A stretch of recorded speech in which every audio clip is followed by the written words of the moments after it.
Ова не само ден во кој се спомнува настанот што се случи пред околу 2 милениума, туку и празник што пред нас ја открива тајната на идното обновување на сознанието. Како што старозаветната Пасха беше нејасен предобраз на предобразот, тоест на воскресението Христово, така и сегашната Пасха, новозаветната Пасха, е предобраз на идното сеопшто воскресение, кога ќе се причестиме чисто, кога Словото ќе пие ново вино во царството на Отецот, откривајќи и предавајќи ни го она што денес ни го јавува делумно.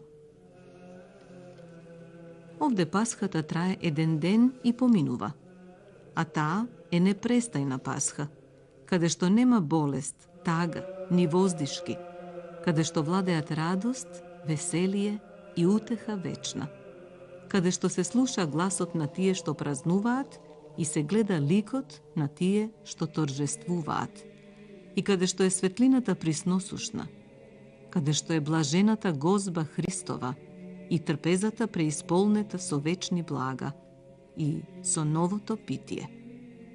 Зашто Христос рече: И вам ви велам, од сега нема да пијам од овој лозов плод, се до оној ден кога ќе пијам нов со вас во царството на мојот Отец. Вечна Пасха им се открива на тие што сегашната Пасха духовно ја празнуваат, тие на кои им е битен не долниот Ерусалим, туку горната митрополија, градот не од војски разурнуван, туку од ангели прославуван. Влегувањето во овој горен Ерусалим е премин во сход од долното кон вишното, во ветената земја. Воскресение на душата што е нејзино враќање кон Бога. Мртвените души се случува уште сега, пред воскресението на телото, а воскресението пак на телото ќе се случи во оној ден. Токму кон ова духовно воскресение, обнова на нашите души, не повикува црквата на великиот и радосен ден на светлото Христово воскресение. Денес дојде спасението за светот, видлив и невидлив. Христос воскресна од мртвите. Востанете со Него и вие. Христос е во својата слава. Издигнете се и вие. Христос стана од гробот, ослободете се од оковите на гревот.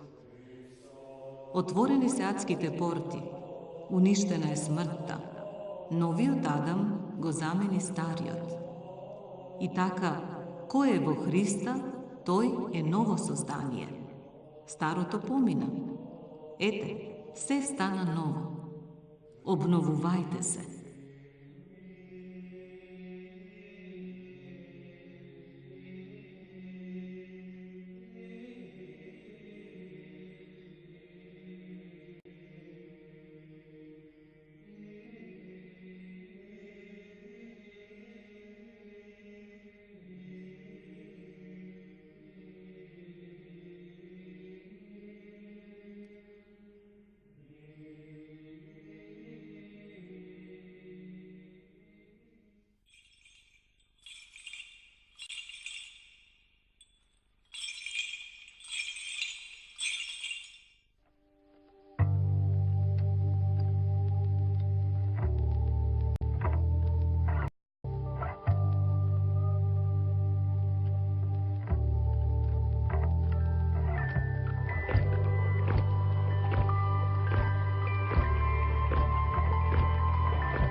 Пристигна Пасхата, радосниот ден на воскресението Христово, причина за секакво радување, која не посетува еднаш годишно, а оние што го поимаат таинството на воскресението, секој ден, дури и непрестајно.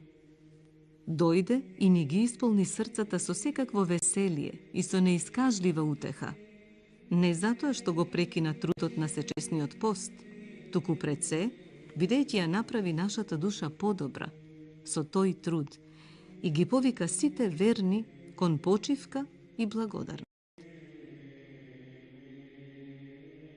Христос, нашиот Бог, откако беше распнат на крстот и на него го прикова гревот на целиот свет, умре, слезе во длабочините на адот, потоа, издигајќи се од адот, повторно влезе во своето пренепорочно тело и миговно воскресна од мртвите. На истиот начин и сега, кога ние, оставајќи го овој свет и неговите суети, при исповедувањето на страдањата Господови, влегуваме во гробот на покаянието и на смирението. Самиот тој слегува од небесата, влегува во нашето тело како во гроб, се соединува со нашите души и ги воскреснува нив. Душите, мртви по суштина поради гревовите, и, воскреснувајќи ги, дарува благодат да се гледа славата на ова таинствено воскресение.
Се поклонувам, го славославам и го величам Твоето слегување во адот, пленението на адот, разурнувањето на смртта и по 3 дена воскресението од гробот. И те молам Тебе, мојот Господ, душата моја, плен на гревовите, плени ја со љубовта Твоја. Умртвена, воскресни ја и избави ја од адот. Слава Господи на крстот Твој и воскресението. Се поклонувам на Твоето вознесение во плот на небесата, каде што седејќи оддесно на Бога, Отецот, ја гледаш мојата беда и немоќ, ја слушаш мојата грешна молитва.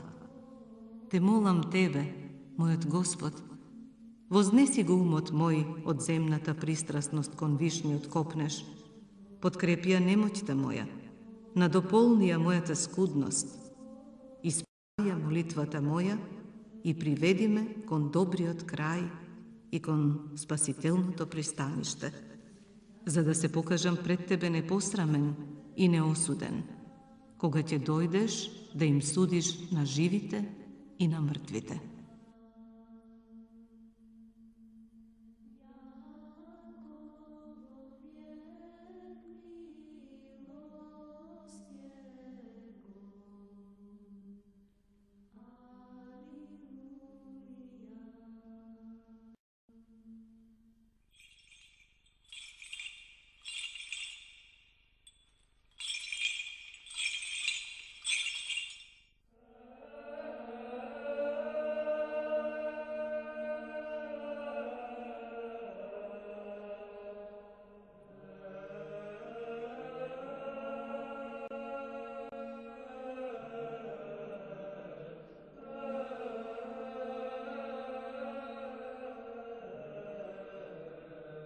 Воскресението од мртвите на Господ Исус Христос е крај на севкупното дело на нашето спасение, извршено со Неговото воплотување, страдање за нашите гревови и крсната смрт.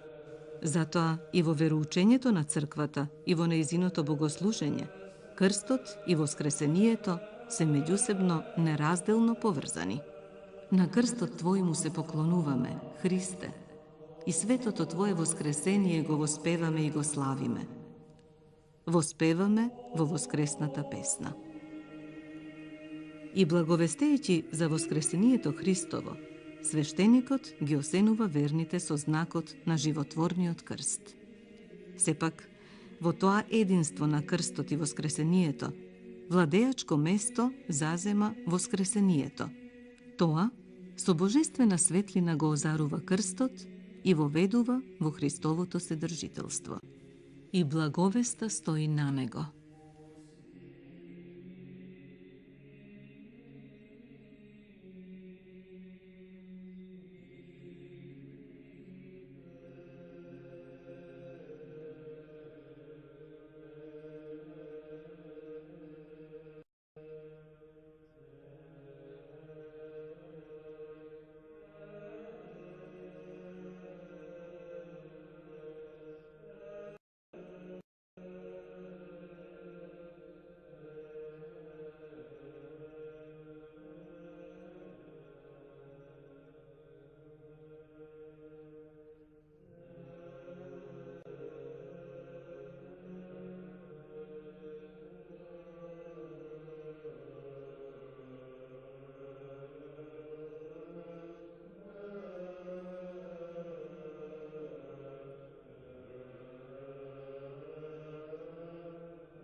Заврши светата четириесетница. Ја поминавме Страсната седмица и Пасхалната гозба на верата. Многумина пристапија кон светата тајна исповед и се причестија со светите Христови тајни. Нашите души се очистија и се обновија. Што понатаму? Грижа за тоа да не се вратиме на старото, да не венееме духовно, да не умреме. А тоа е толку лесно. Севкупниот живот околу нас го потпомага ова. Сите итаат, трчаат, сите се зафатени, никој нема време. И така секој ден. Се побрзо и побрзо. А каде? Пред нас е духовната задача да не потонеме во оваа струја на брзаница.